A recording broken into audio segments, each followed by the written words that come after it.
Selective statement. Selective statement में आज हम पढ़ेंगे स्विच केस। तो हम लिख लेते हैं पहले यहाँ पे सेलेक्टिव स्टेटमेंट, और इसको सेलेक्टिव स्टेटमेंट को हम इम्प्लीमेंट करेंगे स्विच केस से। अगर हम सेलेक्टिव स्टेटमेंट की हम बात करें तो इस टाइप के स्टेटमेंट किसी प्रोग्राम के एक सेक्शन को स्विच केस के अकॉर्डिंग सेलेक्ट करते हैं और उसको रन करते हैं। सपोज हमारे पास प्रोग्राम में कई ब्लॉक हैं, एक से ज़्यादा ब्लॉक हैं, और उसमें कोई भी एक ब्लॉक हमारा स्विच केस के अकॉर्डिंग रन करेगा। एग्जाम्पल समझने के लिए हम समझ सकते हैं, जैसे आप एटीएम बैंकिंग यूज करते हैं और एटीएम कार्ड लगाया आपने, तो वहाँ पर आपको कुछ ऑप्शंस दिखाई पड़ते हैं, जैसे cash withdrawal, balance inquiry, fast cash withdrawal, mobile registration, और उसमें से कोई एक ऑप्शन आप सेलेक्ट करते हैं और फिर उसके बाद वो ऑप्शन आपका एग्जीक्यूट होता है। इसी तरीके से दूसरा एग्जांपल ले सकते हैं, जैसे आप किसी कस्टमर केयर को कॉल करते हैं और वो आपको बोलता है इस ऑप्शन के लिए आप 1 प्रेस करिए, इस ऑप्शन के लिए आप 2 प्रेस करिए, इसके लिए 3 प्रेस करिए, और उसमें से कोई एक ऑप्शन आप प्रेस करते हैं और फिर उसका प्रोग्राम रन हो जाता है। तो इसका मतलब ये हुआ कि सेलेक्टिव केस से वो प्रोग्राम हम बनाते हैं जहाँ पर हमारे अलग अलग कई मॉड्यूल बने होते हैं और हमको चॉइस का ऑप्शन दिया जाता है, और उस चॉइस के ऑप्शन के बेसिस पे या उस चॉइस के ऑप्शन के आधार पे हमारा कोई एक मॉड्यूल रन हो जाता है और उसके बाद उसको हम परफॉर्म कर पाते हैं। तो इसके बारे में हम कह सकते हैं this type statement executes a part of program according switch case and skip remaining part of the program. Syntax के फॉर्म में अगर इसको हम समझें तो यहाँ पे सबसे पहले स्विच कीवर्ड का यूज करेंगे, स्विच कीवर्ड, और इसमें हम चॉइस वेरिएबल लिखेंगे, चॉइस वेरिएबल, और इसमें हम केस लिखेंगे, केस भी कीवर्ड है, सी स्मॉल ही रहेगा यहाँ पर, और उसका वैल्यू, सपोज ये वैल्यू 1 हो गई, और यहाँ पर स्टेटमेंट हम लिखेंगे, स्टेटमेंट 1, स्टेटमेंट 2, और डॉट डॉट डॉट। यहाँ पे ब्रेक लिखेंगे, ब्रेक लिखना यहाँ पर ज़रूरी होगा, ये हम थोड़ा सा आगे समझेंगे ब्रेक क्यों लिखेंगे यहाँ पे।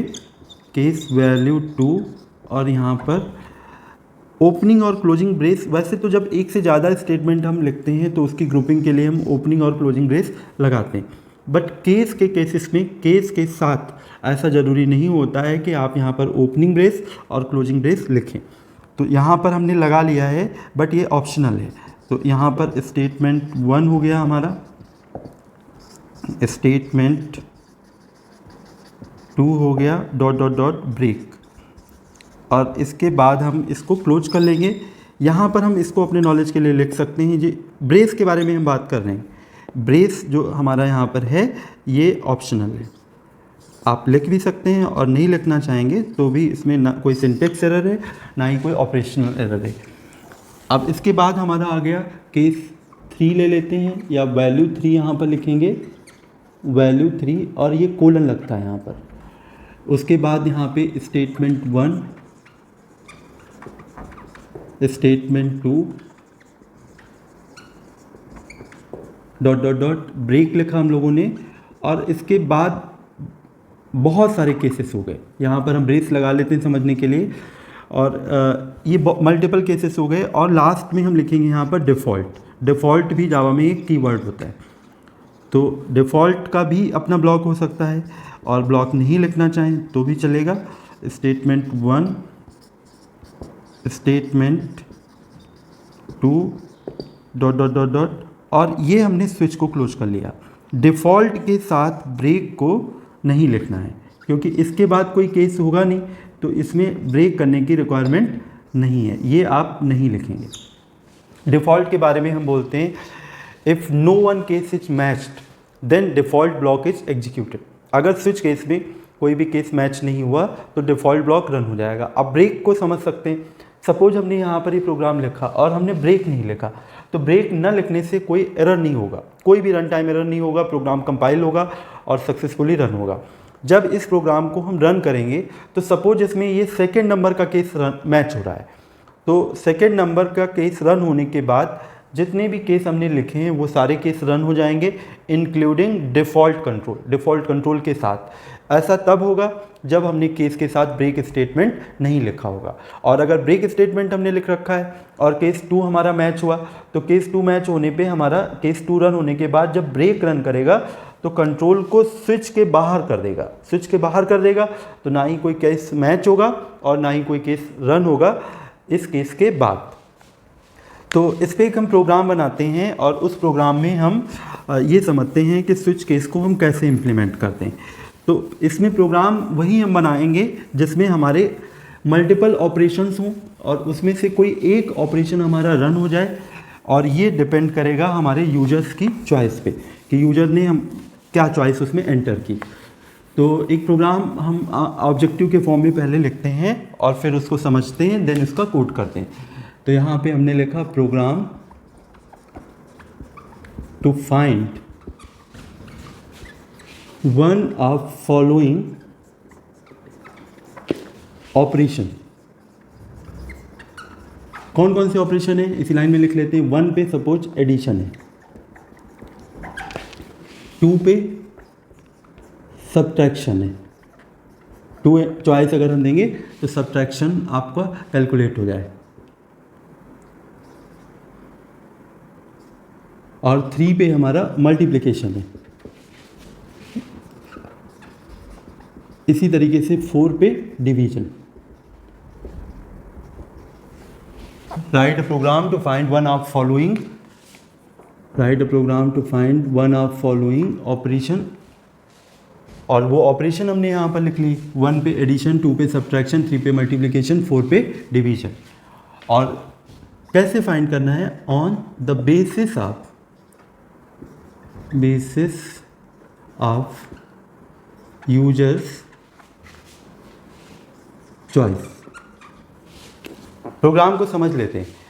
हमको 1 अगर हम एंटर करेंगे तो एडिशन हमारा 2 नंबर्स का आ जाए, 2 पे सब्ट्रैक्शन, 3 पे मल्टीप्लिकेशन और 4 पे डिवीजन। और किससे बनाना है? स्विच केस से। ये इफ से भी प्रोग्राम बन सकता है, बट हम यहाँ पर बनाएंगे यूजिंग स्विच केस। तो सबसे पहले हम क्या करेंगे, इसमें कीबोर्ड से इनपुट से हम बनाना चाह रहे हैं इस प्रोग्राम को, तो हम यहाँ पर इंपोर्ट करेंगे आईओ पैकेज को, java.io.abstract। क्लास का नेम ले लिया यहाँ पर हम लोगों ने कैलकुलेशन।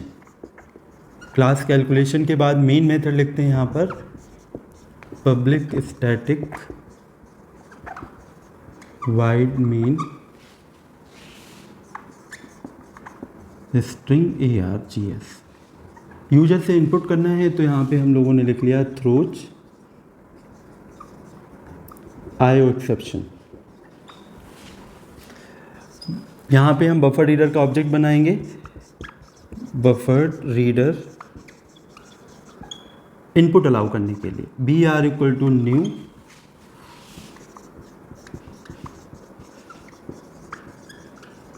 बफर रीडर, और यहाँ पर इनपुट स्ट्रीम रीडर का ऑब्जेक्ट बना के पास कर देंगे। यहाँ पे लिखा हम लोगों ने इनपुट स्ट्रीम रीडर और सिस्टम डॉट इन। अब यहाँ पे वेरिएबल की बात करें तो वेरिएबल की बात करें, यहीं पे वेरिएबल ले लेते हैं। एक ए वेरिएबल ले लिया फर्स्ट वैल्यू के लिए, बी ले लिया सेकंड वैल्यू के लिए, और यहाँ पे हमने ch ले लिया चॉइस के लिए, और जो रिजल्ट है उसको हमने फ्लोट में ले लिया res। फिर इसके बाद हम यहाँ पे एक मैसेज देंगे जिसमें हम 2 नंबर्स एंटर करेंगे। तो यहाँ पे हमने एक मैसेज दिया सिस्टम डॉट, क्योंकि आप कोई भी अर्थमेटिक ऑपरेशन करें, एडिशन, सब्ट्रैक्शन, मल्टीप्लिकेशन और डिवीजन, सबके लिए 2 नंबर्स ही रिक्वायर्ड होंगे। तो यहाँ पे हमने मैसेज दिया system dot out dot println enter 2 numbers, enter 2 numbers, और वो नंबर हमारे हो गए ए और बी में इनपुट हो गए। जैसे यहाँ पे ए इक्वल टू हम लोगों ने लिखा integer dot parse int br dot read line, तो ये फर्स्ट वैल्यू हमारी इनपुट हो गई। इसी तरीके से b इक्वल टू हम लोगों ने सेम ये लाइन लिखा, और फिर यहाँ पर हम यूजर को ये बताते हैं, जैसे आप एटीएम में जाते हैं तो वो आपको ऑप्शन दिखाता है कैश विड्रॉल के लिए यहाँ पे क्लिक करिए, बैलेंस इंक्वायरी के लिए यहाँ पे क्लिक करिए, और मिनी स्टेटमेंट के लिए यहाँ पे क्लिक करिए। तो उसी तरीके से आप कॉलिंग करते हैं कस्टमर केयर में, तो वो भी आपको बताता है कि आप यहाँ पे 1 प्रेस करिए इस ऑप्शन के लिए, इसके लिए 2। तो प्रोग्राम हमेशा प्रोग्रामर यूजर्स के लिए या दूसरे पर्सन्स के लिए बनाता है, तो वो यूज़र फ्रेंडली होना चाहिए। तो यहाँ पे हम लिखेंगे system.out.println और 1 पे हमारे पास कौन सा ऑप्शन परफॉर्म होगा ये हम बता रहे हैं। 1 पे हमारा ऑपरेशन होगा एडिशन। इसी तरीके से /n मतलब न्यू लाइन हो जाएगी और अगली लाइन में लिख के आएगा सब्ट्रैक्शन, और फिर ये /n 3 पे लिख के आएगा मल्टीप्लिकेशन, /n 4 पे लिख के आएगा यहाँ पर डिवीज़न। ये सारे ऑप्शंस हमारे लिख के आ गए। अब उसके बाद हम यूज़र को बोलेंगे enter the choice, system.out.println enter the choice, और चॉइस है हमारे पास 1 से लेकर 4 तक। सपोज आप कस्टमर केयर पे कॉल करते हैं और आप 5 तक ऑप्शन बताए, आपने 6 दे दिया, तो वो बताता है ये वैल्यू मान्य नहीं है। इसी तरीके से यहाँ पर हम हिंट दे रहे हैं कि आप 1 से 4 तक ही एंटर करिए, और ये वैल्यू एक ch इंटीजर टाइप वेरिएबल हमने ले रखा है, इसमें इनपुट करा लेते हैं। तो ch इक्वल टू हमने यहाँ पे लिखा इंटीजर डॉट parse int, और इसमें लिखा हम लोगों ने br dot read line. Value ये इनपुट हो गई हमारी। इनपुट होने के बाद अब यहाँ पे हम कोड लिखेंगे, मेन कोड। तो उस कोड को स्विच यहाँ से स्टार्ट होगा। यहाँ पे स्विच लिखा हम लोगों ने, स्विच, और ये ch लिखा। इस ch में जो चॉइस आएगी उस पर डिपेंड करेगा कि हमारा एडिशन आएगा, सब्ट्रैक्शन आएगा या मल्टीप्लिकेशन। और यहाँ पर हमने लिखा केस 1, तो ये ch का वैल्यू जो होगा वो इस केस की वैल्यू से मैच करेगा। अगर ये ch और ये केस की वैल्यू 1, ये दोनों इक्वल हो गए, मतलब ch भी 1 है, तो हमको क्या कैलकुलेट करना है, a और b में जो हमने नंबर इनपुट किए थे, a और b में जो नंबर इनपुट किए थे उनका एडिशन हमको दिखाना है। तो यहाँ पर हम लिखेंगे r इक्वल टू, r हमने वेरिएबल यहाँ res ले रखा है, तो res equal to a plus b, और फिर यहाँ पर मैसेज दे देंगे हम system.out.println addition equal to res की वैल्यू को प्रिंट कर लेंगे। एडिशन इक्वल टू res की वैल्यू को प्रिंट कर लिया। और यहाँ पे ब्रेक इसलिए देंगे कि अगला केस फिर रन ना हो इसके मैच होने के बाद। इसी तरीके से केस 2 लिखेंगे। केस 2 में हम यहाँ पर res equal to a minus b लिखेंगे, और फिर हम system.out.println यहाँ पे लिखेंगे सब्ट्रैक्शन इक्वल टू res की वैल्यू, और यहाँ पे ब्रेक देने के बाद केस 2 को क्लोज कर लेंगे। ये केस 2 क्लोज हो गया। इसी तरीके से फिर केस 3 में हम यहाँ पर res इक्वल टू लिखेंगे a माइनस बी, और फिर इसी लाइन में हम लिखेंगे यहाँ पर system.out.println subtraction equal to res की वैल्यू।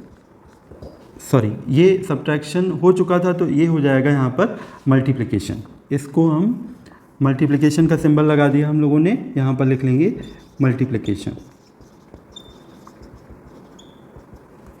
और फिर यहाँ पर ब्रेक के बाद फिर ये केस क्लोज हो गया। अब यहाँ पे केस 4 लिखेंगे, और 4 में हम res equal to a divided by b, और फिर इस वैल्यू को प्रिंट कर लेंगे system.out.println डिवीजन